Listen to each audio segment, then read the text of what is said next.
Success became your prison, and you don't even know when the cell door closed. Viktor Frankl spent decades studying a phenomenon that haunts millions of accomplished women, the existential vacuum disguised as achievement. While you were climbing every ladder society placed before you, something inside you was quietly dying, and Frankl knew exactly why. He discovered that the most dangerous emptiness isn't the kind you feel when you have nothing. It's the kind that floods your chest when you have everything and still feel worthless. This isn't about low self-esteem or imposter syndrome. Those are symptoms of something far more terrifying. What Frankl revealed in his work on logotherapy cuts through every self-help platitude you've ever heard. Your worthlessness isn't a character flaw to fix. It's an existential crisis demanding your attention.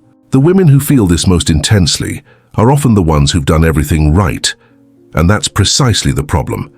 Tell me in the comments, when did you first realize that success wasn't going to save you from yourself? Viktor Frankl observed something that contradicts everything modern culture tells us about happiness and worth. In his clinical practice and his writings on logotherapy, he documented case after case of people, particularly women in achievement-oriented societies, who had reached every external milestone yet felt profoundly worthless. Not inadequate, not insecure, worthless, as if their entire existence lacked fundamental justification for being. This isn't the familiar territory of low self-esteem that affirmations can patch over.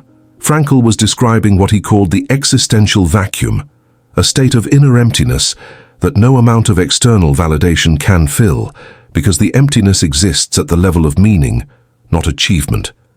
And here's what makes this particularly devastating for successful women. Every accomplishment actually deepens the void, because each success proves that achievement itself was never the answer. Think about this carefully. You spent years, maybe decades, operating under an implicit contract with reality. If I work hard enough, if I accomplish enough, if I become enough, then I will feel worthy. Then I will feel that my life matters. Then this gnawing sense of emptiness will finally go away. But Frankl's work reveals the terrifying truth. You were trying to solve an existential problem with existential tools.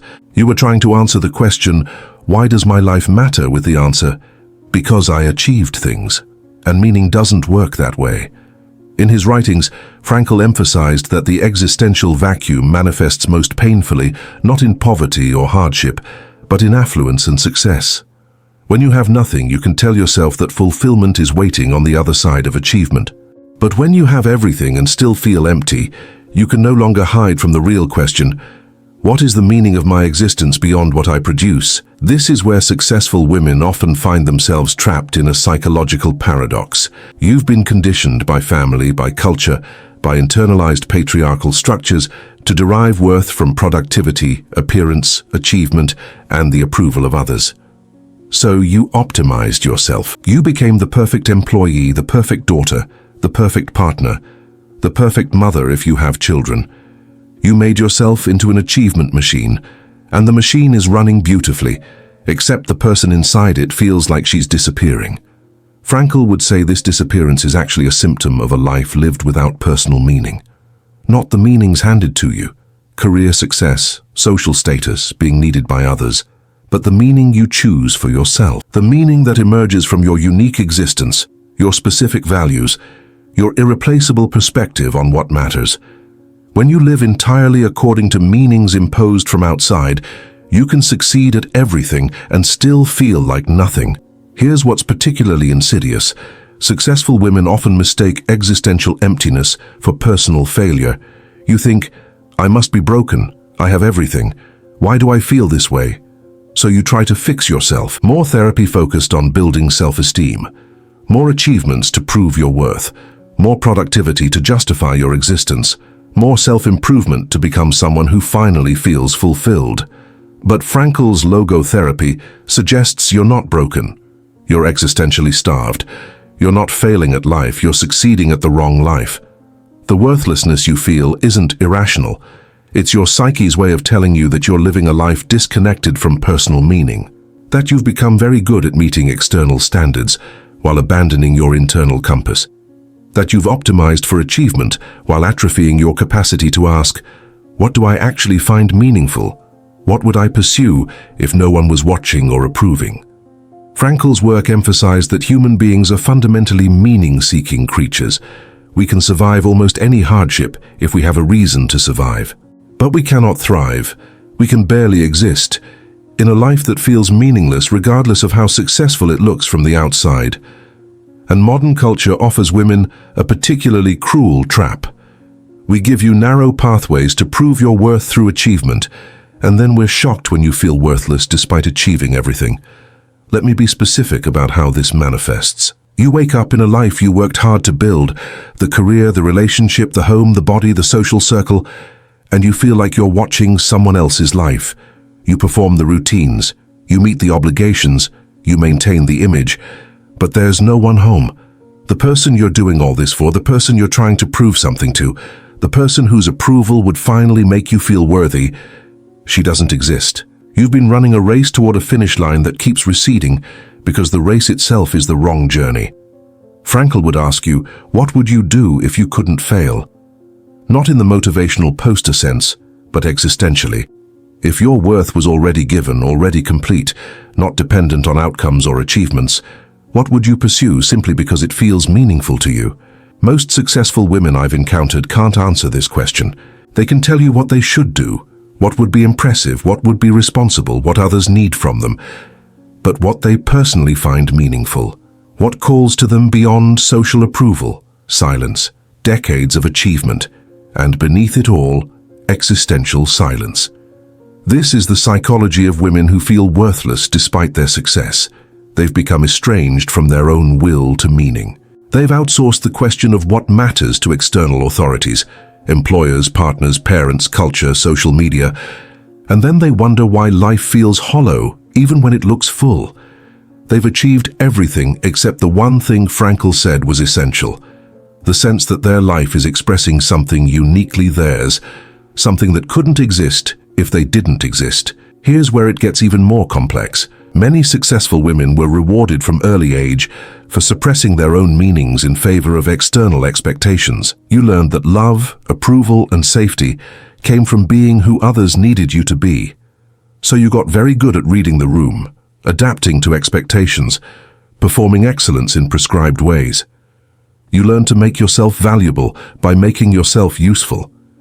And now you're trapped in a life that values your usefulness but has no space for your meaning. Frankl observed that the existential vacuum often leads to what he called noogenic neurosis, psychological suffering that originates not from psychodynamic conflicts or biological factors, but from existential frustration. Your worthlessness isn't a symptom of trauma to heal, or a cognitive distortion to correct. It's a symptom of a life that has no answer to the question, why am I here? What is my purpose beyond what I produce for others? And here's what makes this particularly painful. You can't think your way out of this. Frankl emphasized that meaning is discovered through action, not analysis. You don't find your purpose by journaling about your purpose. You don't discover your meaning by thinking harder about what's meaningful. You encounter meaning by making choices that reflect your values, by taking responsibility for your existence, by acting in accordance with what calls to you even when it doesn't make sense to anyone else. But here's the trap successful women face. You've been so rewarded for doing what makes sense to others that doing what makes sense only to you feels selfish, irresponsible, even dangerous. What if you pursue what's meaningful to you and you fail? What if you disappoint people? What if you're not good at it? What if it doesn't lead anywhere? These questions reveal the underlying problem. You're still thinking about meaning in terms of achievement. You're still trying to make your meaning justify itself by external standards. Frankl would say, meaning doesn't need to justify itself. Meaning doesn't need to be impressive. Meaning doesn't need to succeed. Meaning only needs to be true. True to your deepest sense of what matters. True to your unique perspective on existence. True to what you would pursue even if no one ever knew or cared. Can you even imagine that? Living in a way that's accountable only to your own sense of what's meaningful? For most successful women, this is more terrifying than any failure. Because here's what you've secretly feared all along. What if you disappoint everyone, give up the achievements, stop performing, and you still feel worthless? What if the emptiness isn't about your circumstances, but about you? This is the fear that keeps women trapped in successful but meaningless lives. Better to stay in the golden cage than to risk discovering that freedom doesn't fix the emptiness. But Frankl's response to this would be radical. The worthlessness you fear discovering is already here. You already feel worthless despite your success. The question isn't whether you'll feel worthy if you change your life. The question is, are you willing to pursue meaning even while feeling worthless? Are you willing to choose what matters to you without waiting for that choice to make you feel valuable? This is where logotherapy diverges from conventional self-help. Frankl isn't offering you a path to feeling better about yourself. He's offering you a path to living meaningfully, regardless of how you feel about yourself. He's saying, your worth isn't the goal, your meaning is. And paradoxically, when you stop trying to prove your worth and start living your meaning, the question of worth becomes irrelevant. Let me make this concrete. You're in a career that looks impressive but feels hollow. Conventional therapy says, let's work on your self-esteem. Let's challenge your negative thoughts. Let's help you appreciate your achievements. Frankl would say, forget your self-esteem for a moment. What would you do if this was your last year alive and no one would know or remember what you did? What would you pursue simply because it feels like your particular contribution to existence? That's your meaning, and meaning doesn't care about your resume. You're in a relationship where you've made yourself into what your partner needs and you've lost yourself in the process. Conventional advice says, communicate your needs, set boundaries, demand recognition. Frankl would ask, who are you when you're not being useful to someone? What do you value that has nothing to do with being needed? What would you stand for, even if it meant being alone? These questions cut through the superficial solutions and force you to confront the existential problem. You don't know who you are beyond your roles. You're successful by every external measure, but you wake up with dread. Therapy says, you might be depressed. Let's address the chemical imbalance. Let's develop coping strategies. Frankl would suggest, maybe the dread is rational. Maybe your psyche is rebelling against a meaningless existence. Maybe the problem isn't that you're broken, but that you're living a life that violates your deepest sense of purpose. And maybe the solution isn't to feel better about that life, but to fundamentally restructure it around meaning rather than achievement. This is uncomfortable territory, because it means your suffering has been trying to tell you something important, and you've been medicating the message instead of receiving it. Your worthlessness has been a signal that you're living the wrong life, and you've been trying to convince yourself to feel better about the wrong life instead of having the courage to pursue the right one. Frankl emphasized that we discover meaning in three ways: through creative work that expresses something uniquely ours, through experiencing something or someone we love deeply, and through the attitude we take toward unavoidable suffering. Notice that none of these requires success, none requires approval, none requires being impressive or valuable to others. Meaning exists in a completely different dimension from achievement. So when you feel worthless despite your success, your psyche isn't malfunctioning. It's functioning perfectly. It's telling you that you've been answering the wrong question. You've been asking, how can I prove I'm valuable? When you should be asking, what do I find meaningful? You've been trying to earn worth when you should be discovering purpose. You've been performing excellence when you should be pursuing authenticity. And here's the most challenging part. No one can tell you what your meaning is. Not Frankl, not therapy, not this video, not any self-help guru or spiritual teacher. Your meaning is discovered through your choices, revealed through your actions, clarified through your commitments. It emerges when you start saying no to what doesn't resonate and yes to what calls you, even when those choices don't make sense to anyone else.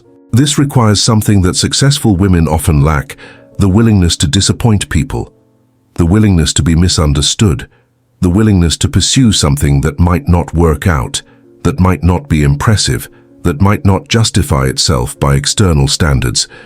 It requires you to become accountable to your meaning rather than to others' expectations, and that's terrifying when you've built an entire identity on meeting expectations. Before we conclude, I want to emphasize something important. These insights are meant for inspiration and reflection, not as a substitute for professional support. If you're struggling with feelings of worthlessness, depression, or existential crisis, please know that reaching out to a psychologist or psychiatrist is a profound act of self-care and courage.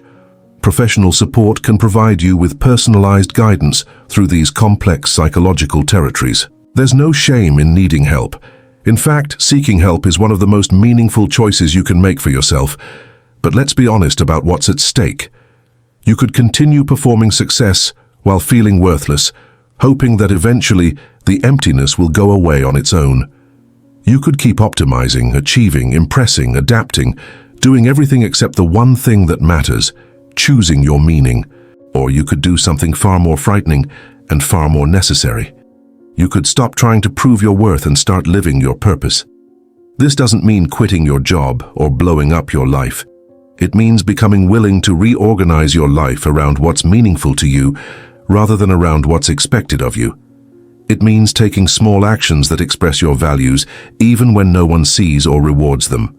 It means becoming the author of your life rather than the performer in someone else's script. Here's what Frankl would want you to understand.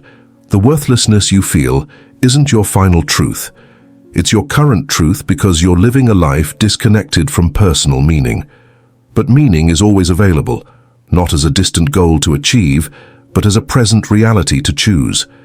Every moment offers you the opportunity to act in accordance with what you find meaningful. Every situation contains the possibility of expressing what you value. Every day is a chance to live less for approval and more for purpose. The question isn't whether you're worthy. The question is, what will you do with this unrepeatable existence? What meaning will you pursue even if pursuing it makes you uncomfortable, even if it disappoints people, even if it doesn't make you successful? What would you defend as mattering even if you were the only person who believed it mattered? You've spent so long trying to become someone worthy that you forgot to become someone real. You've achieved so much trying to prove you're enough that you've never explored what would be meaningful if you already were enough. You've performed excellence in service of worth, while your capacity for meaning withered from neglect. So ask yourself honestly, are you living a life that would still matter to you if no one was watching? Are you pursuing meanings that come from within you, or meanings that were handed to you? Are you making choices that express who you are, or choices that express who you think you should be? Do you even know the difference anymore? Your worthlessness despite success isn't a problem to solve, it's a message to receive.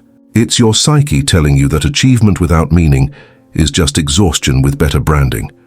That worth derived from productivity is always conditional, always precarious, always insufficient. That you cannot become valuable enough to outrun the fundamental question, what is the point of all this? Frankl survived Nazi concentration camps by maintaining his commitment to meaning even when stripped of everything else. He watched people who had every reason to live give up and die, while people with nothing but a sense of purpose survived against impossible odds. He learned that meaning is more essential than comfort, more powerful than circumstance, more fundamental than achievement. And he spent the rest of his life trying to teach people something simple and terrifying. Your life doesn't get meaning from what you accomplish. Your life has meaning because you're the only one who can give it your particular form of meaning. So here you are, successful, accomplished, impressive, and worthless, not because there's something wrong with you, but because there's something true in you that refuses to be satisfied with a life of achievement without meaning. That worthlessness is the beginning of wisdom if you're brave enough to listen to what it's telling you. What will you do with this uncomfortable knowledge? Will you medicate it, distract from it, achieve past it? Or will you finally turn toward the question your worthlessness has been asking all along? What would make this life feel like your life? What meaning are you avoiding by staying successful? What would you have to give up, not in your circumstances but in your self-concept, to pursue what actually matters to you? Because here's the truth Frankl revealed, and that your worthlessness is confirming. You can spend your entire life being impressive to everyone, including yourself, and still arrive at the end having never lived your actual life. You can succeed at everything and fail at the only thing that matters, becoming who you are rather than who you're supposed to be. The choice is yours. Keep performing worth, or start pursuing meaning. Keep achieving for approval, or start living for purpose. Keep being successful and worthless, or risk being authentic and real. What if your worthlessness isn't the problem? What if your worthlessness is your psyche's last-ditch effort to save you from a life that will never be enough because it was never yours? What will you do with that possibility?